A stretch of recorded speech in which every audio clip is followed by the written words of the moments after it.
आहात सर्व मस्त मजेत ना मजेतच असाल सर्वांना सर्वात प्रथम श्री स्वामी समर्थ आणि पुन्हा माझ्या एका नवीन व्हिडिओमध्ये तुमचे स्वागत आहे.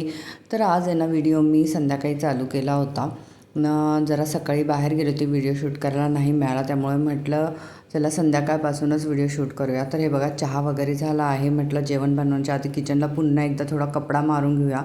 तर कपडा वगैरे आता मारून झाला आहे आणि आता ही जी चहाची भांडी ना तर ते घासून घेते, कारण की कसं होतं ना की जेवणाची भांडी आणि ही चहा पाण्याची भांडी जर जमा झाली ना तर खूप भांडी जमा होतात आणि मला कंटाळा येतो खरं तर भांडी घासायला. आणि काय कळत नाही ह्या सिंकला काय भांड्यांचं वरदान आहे का, सारखी भांडी साचतच असतं याच्यामध्ये. तर आता जेवणाचं कसं आहे ना, रोज रोज काय जेवण बनवा हा प्रश्न तर प्रत्येक स्त्रीला पडतच असतो, मलाही पडतो. तर आज म्हटलं चला आज जरा ठरवून ठेवलं होतं, त्यामुळे जेवण पण लवकर होईल. तर आज आहे ना मी तुरीची डाळ बनवणार आहे, ती जरा वेगळ्या पद्धतीची बनवणार होते, म्हणून म्हटलं चला तुमच्याशी जरा शेअर करूया की मी कशी डाळ बनवणार आहे ते. तर तुरीची डाळ आहे ना मी ओलं खोबऱ्याचं वाटण टाकून बनवणार आहे. तर चला सुरुवात करतेच आहे आता. तर तुम्ही पण बघा कशी मी तुरीची डाळ बनवते. तर हे बघा मी म्हणजे मला जेवढी लागेल त्या पद्धतीने एक वाटीच तुरीची डाळ घेतली आहे आणि ती ना थोड्या वेळ म्हणजे अर्धा तास तरी मी भिजत ठेवली आहे. तर असं नाही आहे की ही डाळ बनवायची म्हणून मी तुरीची डाळ भिजत ठेवते, तर मी कोणतीही म्हणजे कशाही पद्धतीची तुरीची डाळ जरी बनवायची असेल तर ती मी अर्धा तास तरी भिजतच ठेवत असते. ते बघ डाळ भिजवताना मी त्यामध्ये टाकले अर्धा टोमॅटो आणि त्यानंतर तेल टाकलं होतं, हळद आणि हिंग असे सर्व टाकले आणि त्यानंतर अर्धा तासासाठी ती भिजत ठेवली आहे. तर इकडं म्हटलं तोपर्यंत मसाल्याची तयारी करून घ्या, म्हणजे मसाला नाही वाटपाची तयारी करून घ्या. तर यासाठी लागणार होतं ओलं खोबरं. तर ओलं खोबरं जेव्हा आपण टाकतो ना तर त्या ओल्या खोबऱ्याचा मागचा जो काळा भाग असतो ना तो वापरायचा नसतो म्हणजे हे वाटप तयार करताना. तर हे बघा इकडे आता म्हटलं कुकर लावून देते. तर कुकर लावून घेतलं की मी पुन्हा पुढच्या मसाला वगैरे बनवायला तयारी करणार आहे. तर ही डाळ आहे ना खरं म्हणजे मी ज्या रेसिपी व्हिडिओवर दाखवते ना तर शक्यतो मी माझ्या सासूबाईंकडून शिकलेल्याच असतात, नाहीतर नॉर्मली माझ्या माहेरी जे आपले रेग्युलरचं जे म्हणजे असतं ना सुकं खोबरं वगैरे वापरून तसंच जेवण बनवतं.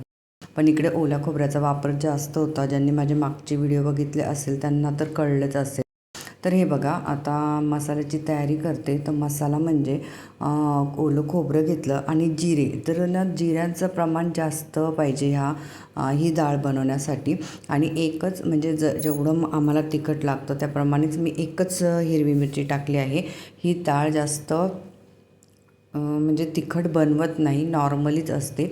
आणि त्या वाटपमध्येच मी हळदही टाकून घेतलेली आहे आणि थोडं पाणी टाकून हे वाटप आता चांगल्या प्रकारे तयार करून घेणार आहे. तर मी तुम्हाला सांगेल की खरंच खूप छान लागते ही डाळ आणि भातासोबत तर खूपच छान लागते. तुम्ही नक्की बनवून घ्या. आणि जे वाटप आहे ना ते चांगल्या प्रकारे बारीक करून घ्यायचं असतं.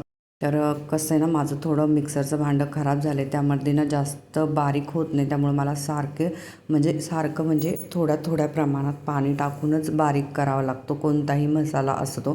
त्यामुळे मी इथे परत थोडं पाणी टाकून हे बघा अशा प्रकारे बारीक करून घेतलं होतं वाटप. तर आता इकडे कसं कुकर होतच आलं असणार. तर हे बघा कुकर झालं आहे. त्यात जे मी टोमॅटो शिजायला टाकला होता ना तो पहिले बाजूला काढून घेतला आणि पुन्हा डाळ चांगली स्मॅश करून घेतली. डाळीत आहे ना तेल टाकल्यामुळे ना डाळ चांगली मऊसूत म्हणजे शिजली आहे. तर कधी तुरीची डाळ जर शिजत नसेल ना तर त्याच्यामध्ये तेल टाकायचं कुकरला लावताना, म्हणजे ती छान मऊ शिजते. आणि हे बघा जी डाळ शिजलेली होती ना त्यामध्ये मी जे ओल्या खोबऱ्याचं वाटप केलं होतं ते मी त्या डाळीमध्ये टाकलं आहे. आपण शक्यतो वाटप तेलामध्ये परतवतो, तर हे वाटप तेलामध्ये परतवायचं नाही, तर हे डायरेक्ट ते शिजलेली डाळ असते ना त्यामध्ये टाकून चांगल्या प्रमाणात मिक्स करून घ्यायचं. आणि चला आता इकडे ना फोडणीची तयारी करते मी. तर ना म्हणजे मी तूप टाकलं आहे, आपण याला तेलही वापरू शकतो किंवा तूपही वापरू शकतो. तर मी तूप वापरलं आहे फोडणी देताना. तर फोडणी देतानाही जास्त काहीच नाही, इथे मी थोडीशी मोहरी आणि एक हिरवी मिरची फक्त टाकली आहे. तर मी तुम्हाला बोलले की जास्त प्रमाणात ही म्हणजे डाळ तिखट नाही करायची, तर मी त्या कारणाने एकच मिरची इथे वापरली आहे. आणि फोडणीला लसूणही टाकला आहे. लसूण चांगल्या प्रमाणात फ्राय करायचा, पूर्ण असा लालसर होईपर्यंत, म्हणजे जळाला नाही पाहिजे, पण थोडा लालसर झाला पाहिजे. त्याच्याने आणखीन छान टेस्ट येते डाळीला. आणि कसं आहे ना की ही डाळ मी तुम्हाला म्हणजे सांगते की फिक्की करायची, तर याच्यासोबत आहे ना थोडीशी भाजी वगैरे लागतेच. ते बघा बाजूला तुम्हाला थोड्या प्रमाणात दिसत असेल की माझी भाजीचीही तयारी झाली आहे. तर मी यासोबत आहे ना फरसबीची भाजी बनवणार आहे. तुम्ही कोणतीही भाजी बनवू शकता आणि ही डाळ आहे ना लहान मुलंही आवडीने खातात. तर हे बघा मी याच्यात टोमॅटो टाकले. जे टोमॅटो आपण डाळीसोबत शिजायला टाकलं होतं ना, तर ते टोमॅटो मी ही सर्व फोडणी देऊन झाल्यानंतर पुन्हा त्यात टाकलं आहे आणि चांगल्या प्रकारे स्मॅश केलं आहे. हे म्हणजे जे शिजलेलं टोमॅटो असतो ना, तो टाकल्यानंतर आणि चांगला स्मॅश केला ना की डाळीला अजून छान चव येते. तर हे बघा अशा प्रकारे चांगलं स्मॅश करून मी तेलामध्ये ते चांगलं एकजीव करून घेतलं आहे.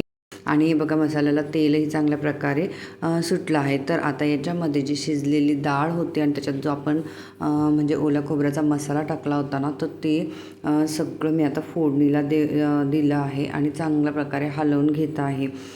तर म्हणजे जसं जेवढ्या प्रमाणात घट्ट आणि पातळ करायची असेल तर आपण ती करू शकतो. आता म्हणजे तुमच्या अंदाजाप्रमाणे तुम्ही डाळ कमी जास्त करून आणि खोबऱ्याचं वाटपही कमी जास्त करून घेऊ शकता. तर हे बघा आमच्याकडे एवढ्या प्रमाणात पातळ डाळ लागते, त्यामुळे मी तेवढ्या प्रमाणात म्हणजे पातळ डाळ बनवली आहे.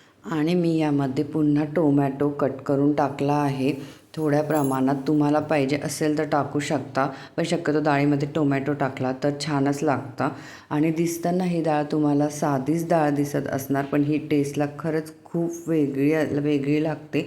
तुम्ही नक्की करून बघा. तर डाळ आता इथे रेडी झाली आहे. तर चला आता बाकी उरलेलं जेवण मी बनवून घेते. तुम्हाला माझी रेसिपी, माझा व्हिडिओ आवडला असेल तर व्हिडिओला लाईक करा आणि चॅनलला सबस्क्राईब करा. श्री स्वामी समर्थ.